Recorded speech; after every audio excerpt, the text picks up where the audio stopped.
প্রথম প্রশ্ন হলো যে রাসূল আকরাম সাল্লাল্লাহু আলাইহি ওয়াসাল্লাম কখন থেকে নবুয়ত প্রাপ্ত হন এবং রাসূল সাল্লাল্লাহু আলাইহি ওয়াসাল্লাম নবুয়ত প্রাপ্তির পূর্বে কোন ধর্মের অনুসারী ছিলেন বা তিনি ইবাদত কিভাবে করতেন। আলহামদুলিল্লাহ ওয়াসসালাতু ওয়াসসালামু আলা রাসূলিল্লাহ আম্মা বা'দ। আউযু বিল্লাহি মিনাশ শাইতানির রাজীম। বিসমিল্লাহির রহমানির রহিম। মা কুনতা তাদরি মাল কিতাব ওয়ালাল ঈমান। সাদাকাল্লাহুল মাওলানাল আযীম। রাসূল আকরাম সাল্লাল্লাহু আলাইহি ওয়াসাল্লাম সহ পৃথিবীতে যত নবী রাসূল এসেছেন, এমনকি পৃথিবীর আদি অন্ত সব কিছু সৃষ্টির আগেই আল্লাহ সুবহানাহু ওয়া তাআলা সকল বিষয়ে সমানভাবে পরিজ্ঞাত ছিলেন। সুতরাং রাসূল সাল্লাল্লাহু আলাইহি ওয়াসাল্লাম কখন থেকে নবী, এটি একটি অযথা বিতর্কের দ্বার খুলে দিয়েছে। কিছু মানুষ এ বিষয়ে কথা বলে পরিবেশ খারাপ করেছে। মূলত হাদিস শরীফে আল্লাহ রাসূল সাল্লাল্লাহু আলাইহি ওয়াসাল্লামের নবুয়তের বিষয়টি হযরত আদম আলাইহিসসালাতু ওয়াসসালামের জন্মের পূর্বেই তার নবুয়ত ছিল, এ ব্যাপারে স্পষ্ট বর্ণনা রয়েছে। এই হাদিসগুলির যে অর্থ দাঁড়ায় এবং যা বুঝাতে চেয়েছেন রাসূল আকরাম সাল্লাল্লাহু আলাইহি ওয়াসাল্লাম, সেটা হলো আল্লাহ রাব্বুল আলামিনের ইলমে আযালিতে সৃষ্টির আগেই আল্লাহ সুবহানাহু ওয়া তাআলা রাসূল আকরাম সাল্লাল্লাহু আলাইহি ওয়াসাল্লামকে খাতামুল আম্বিয়িন, নবিয়িন, সাইয়্যিদুল মুরসালিন হিসেবে প্রেরণ করার সিদ্ধান্ত গ্রহণ করে রেখেছিলেন। ঠিক এই বিষয়টি সবার ক্ষেত্রেই প্রযোজ্য যে আল্লাহ সুবহানাহু ওয়া তাআলা আগে থেকেই জানেন কে কোন কাজের লাগবে, কে কোন কাজ করবে, কার দ্বারা কি সমাপ্ত হবে। এই অর্থেই কিন্তু রাসূলুল্লাহ সাল্লাল্লাহু আলাইহি ওয়াসাল্লামের নবুয়ত আদি থেকেই রয়েছে, নবুয়তের সিদ্ধান্ত রয়েছে। আর আমরা রাসূলুল্লাহ সাল্লাল্লাহু আলাইহি ওয়াসাল্লামের বাস্তবিক জীবনে যে নবুয়তের সূচনা দেখতে পাই, সেটা হলো রাসূল সাল্লাল্লাহু আলাইহি ওয়াসাল্লামের হায়াতে জিন্দেগি 40 বছর হওয়ার পরেই আল্লাহ তাবারক তাআলা রাসূল করিম সাল্লাল্লাহু আলাইহি ওয়াসাল্লামকে নবী হিসেবে মঞ্জুর করেছেন, অর্থাৎ নবী হিসেবে তাকে প্রকাশ্য দায়িত্ব দান করেছেন। এজন্য আল্লাহ সুবহানাহু ওয়া তাআলা বলেছেন, ওয়ানজির আশিরাতাকাল আকরাবিন, আপনি আপনার নিকটাত্মীয়দেরকে ভয় প্রদর্শন করুন আল্লাহ তাআলার আখিরাতের। ইবনে হিশাম রাহিমাহুল্লাহ তার বিখ্যাত সিরাতে ইবনে হিশামে উল্লেখ করেছেন যে রাসূলুল্লাহ সাল্লাল্লাহু আলাইহি ওয়াসাল্লামের বয়স যখন 40-এ পৌঁছল, তখন আল্লাহ সুবহানাহু ওয়া তাআলা তাকে রাহমাতুল লিল আলামিন হিসেবে এবং সকল মানুষের নবী হিসেবে আল্লাহ সুবহানাহু ওয়া তাআলা তাকে প্রেরণ করেছেন। ইমাম আহমদ ইবনে হাম্বল রাহমাহুল্লাহ তার মাসনাদে, ইমাম বুখারী এবং মুসলিম তাদের সহিহ গ্রন্থসমূহে সহিহাইনে উল্লেখ করেছেন, আব্দুল্লাহ ইবনে আব্বাস রাদিয়াল্লাহু তাআলা থেকে হাদিস বর্ণিত হয়েছে যে রাসূলুল্লাহ সাল্লাল্লাহু আলাইহি ওয়াসাল্লাম বলেন, আমার উপরে আল্লাহ সুবহানাহু ওয়া তাআলা ওয়াহি নাজিল করেছেন, আমার বয়স তখন ছিল 40 বছর। সুতরাং রাসূল সাল্লাল্লাহু আলাইহি ওয়াসাল্লামের উপরে 40 বছর বয়সে আনুষ্ঠানিক নবুয়তের দায়িত্ব আল্লাহ রাব্বুল আলামিন দান করেছেন, এই বিষয়টি একেবারেই সুস্পষ্ট। সুতরাং আল্লাহ সুবহানাহু ওয়া তাআলা সৃষ্টির পূর্ব থেকেই যে সিদ্ধান্ত নিয়ে রেখেছেন, সেই সিদ্ধান্তটি হাতে কলমে বাস্তবায়িত হয়েছে রাসূলুল্লাহ সাল্লাল্লাহু আলাইহি ওয়াসাল্লামের 40 বছর বয়স অতিক্রান্ত হওয়ার পর। এ বিষয়ে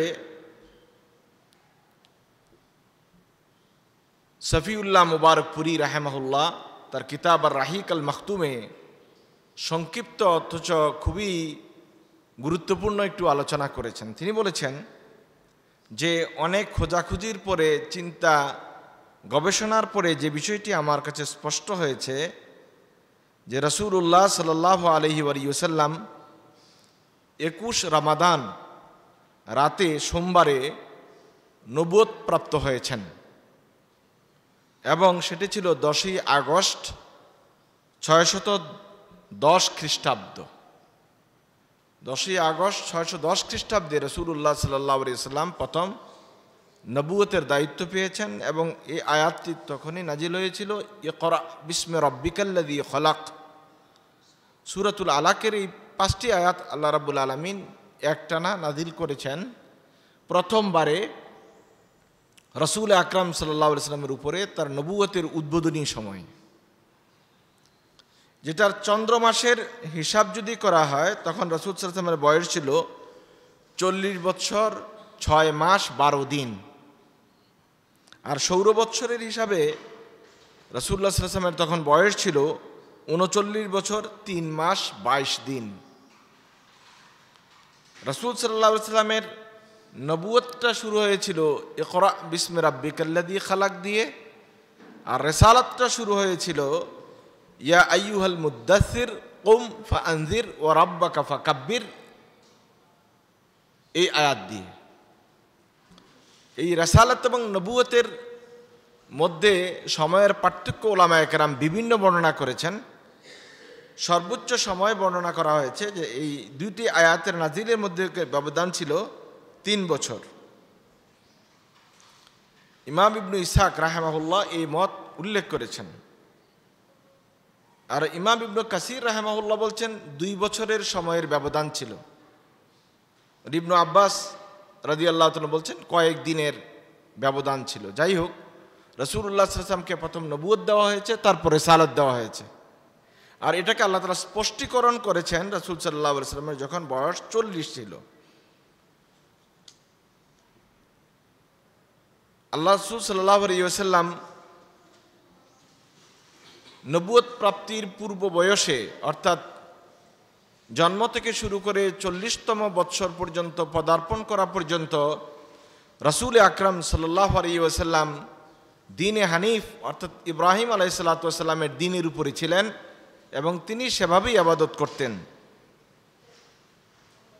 রাসূল আকরাম সাল্লাল্লাহু আলাইহি ওয়াসাল্লামের এই ইবাদত সম্পর্কে হযরতে আয়েশা সিদ্দিকা রাদিয়াল্লাহু তাআলা আনহা থেকে হাদিস বর্ণিত হয়েছে বুখারী শরীফে। তিনি বলছেন, আন্নাহু কানা ইয়াখলু বিগারি হিরা ফায়াতাহান্নাসু ফিহিল লায়ালি।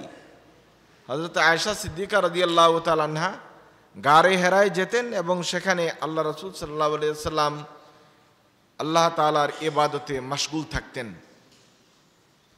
ইমাম আলুসি রাহিমাহুল্লাহ তাফসিরে আলুসিতে বর্ণনা করেছেন,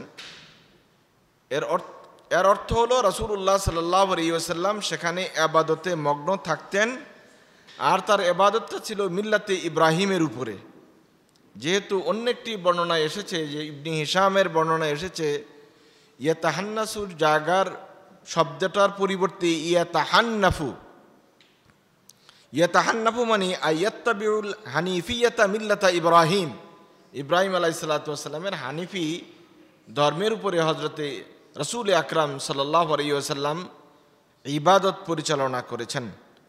ইবনু হিশাম, ইবনু হাজার আসকালানী রাহিমাহুল্লাহ বড় বড় উলামায়ে কেরাম এই বিষয়টি বিশুদ্ধ বলে উল্লেখ করেছেন। সুতরাং রাসূল সাল্লাল্লাহু আলাইহি ওয়াসাল্লামের নবুয়ত এবং তার পরবর্তী সময়ে আর আগের সময়ে আল্লাহ সুবহানাহু ওয়া তাআলা তাকে দুইভাবে প্রকাশ করেছেন। একটি ছিল রাসূল সাল্লাল্লাহু আলাইহি ওয়াসাল্লামের উপরে নবুয়তের সিদ্ধান্ত, আরেকটি হলো 40 বছর বয়সের পর থেকে নবুয়তের প্রকাশ। সুতরাং এই দুটি বিষয়কে এক জায়গায় গুলিয়ে ফেলে একটি বিতর্কের তৈরি করা হয়েছে, যা সোশ্যাল মিডিয়ায় আপনারা দেখতে পাচ্ছেন, এবং একটি বিরক্তিকর পরিস্থিতির তৈরি করেছে যে রাসূলুল্লাহ সাল্লাল্লাহু আলাইহি ওয়াসাল্লামকে কেউ বলছেন খাটো করা হয়েছে, কেউ বলছেন ছোট করা হয়েছে, কেউ বলছেন সম্মানহানি করা হয়েছে। এগুলি সবই বাতুলতা মাত্র। আসলে আমরা আমাদের দেশের এক শ্রেণীর মানুষ, আমরা অনেকটা আবেগে চলি। আমরা দিনটাকে আবেগ দিয়ে মূল্যায়ন করি, দলিল দিয়ে মূল্যায়ন করতে শিখিনি, যার কারণে এই বিতর্কগুলো তৈরি হয়েছে। রাসূলুল্লাহ সাল্লাল্লাহু আলাইহি ওয়াসাল্লামের সামান্যতম মহাব্বত কারো মাঝে কম থাকলে তার তো ঈমান থাকার কোনো সুযোগ নেই। যেহেতু আল্লাহ সুবহানাহু ওয়া তাআলা রাসূলুল্লাহ সাল্লাল্লাহু আলাইহি ওয়াসাল্লামের উপর এবং তার রিসালাত নবুয়তের উপর ঈমান আনাকে ফরজ করে দিয়েছেন। এই প্রসঙ্গে কোরআনে কারীমে অসংখ্য আয়াত রয়েছে। ঠিক তেমনিভাবে রাসূল সাল্লাল্লাহু আলাইহি ওয়াসাল্লামের অনুসরণ করা, ইত্তেবা করা, এটাকে আল্লাহ রাব্বুল আলামিন ফরজ করেছেন। এ প্রসঙ্গেও প্রচুর আয়াত রয়েছে, দলিল রয়েছে, সাহাবায়ে কেরাম রিদওয়ানুল্লাহি তাআলার আমল রয়েছে, আর আল্লাহ রাসূল সাল্লাল্লাহু আলাইহি ওয়াসাল্লাম থেকে হাদিস বর্ণিত হয়েছে। রাসূল সাল্লাল্লাহু আলাইহি ওয়াসাল্লামের মহব্বত করাটাও এমন একটি ফরজ কাজ। রাসূলের উপর ঈমান আনা, মহব্বত করা, অনুসরণ করা, সকল কাজে এটি হলো ফরজ কাজ। কিন্তু আবেগের কারণে ভিন্ন একটি বিষয় মাঝে মাঝে উপস্থাপন করে কিছু মানুষকে চিহ্নিত করা হয়, আর কিছু মানুষকে দিন থেকে খারিজ করার ফতোয়া দেওয়া হয়।